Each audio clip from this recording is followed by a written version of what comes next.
Приятелю мой, отново се срещаме тук. В мислите, в медитациите върху живота и смисъла. Ние трябва да имаме вяра. Повярвай в самия себе си и виж добрите неща, които получаваш.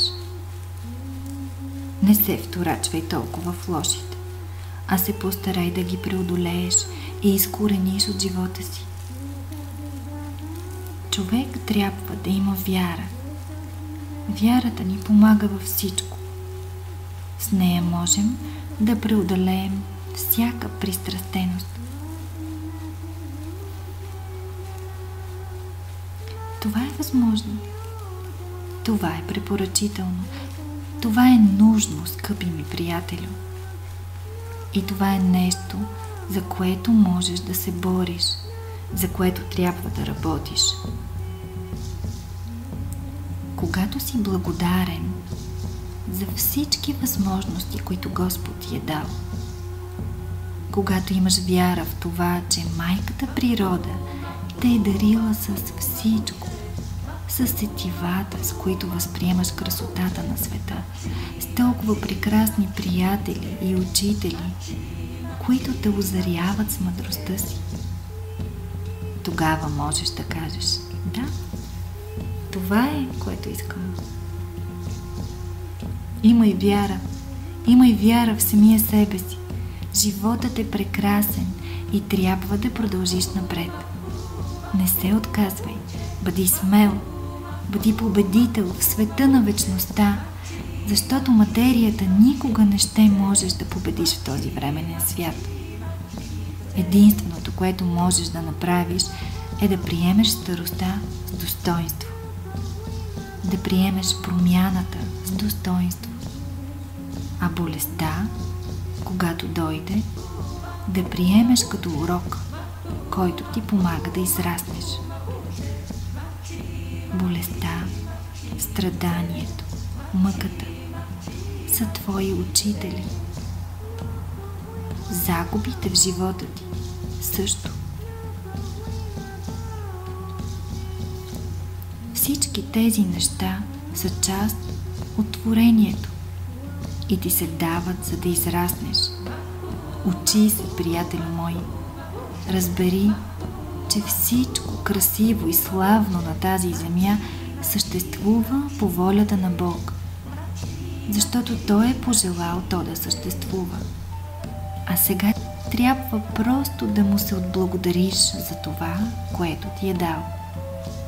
Ако днес си способен да видиш това, което имаш, и всичко, което Господ така щедро ни е дарил, трябва да си дълбоко благодарен и да се запиташ: кой е най-добрият начин, по който мога да използвам това? Какво ми подсказва вярата?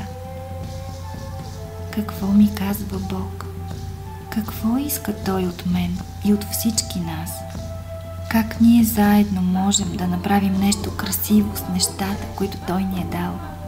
Това са въпросите, които идват по пътя на израстването и които ни помагат да вървим напред, да бъдем щастливи и съзнателни.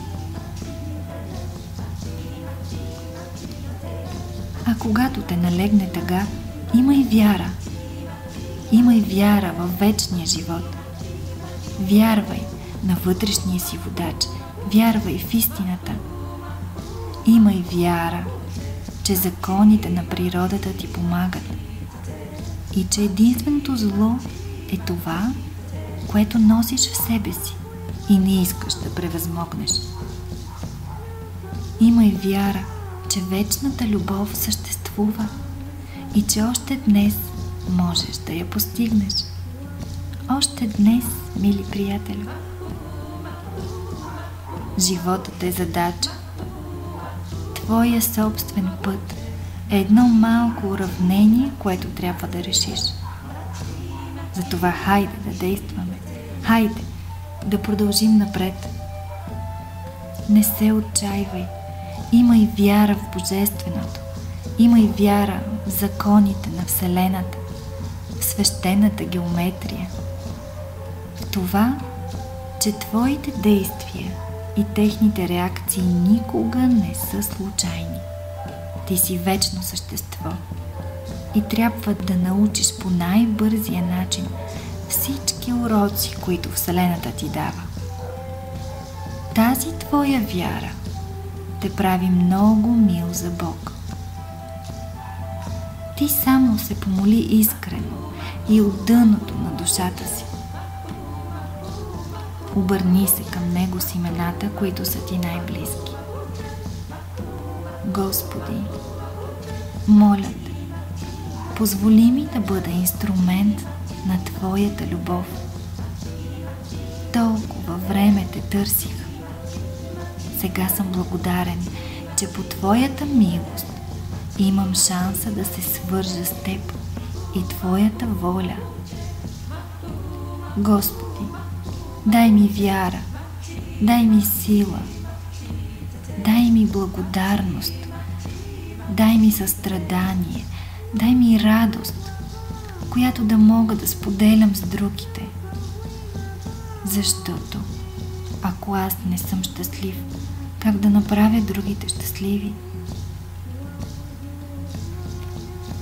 Днес най-важната ми задача е да прегърна щастието, вечното щастие на душата.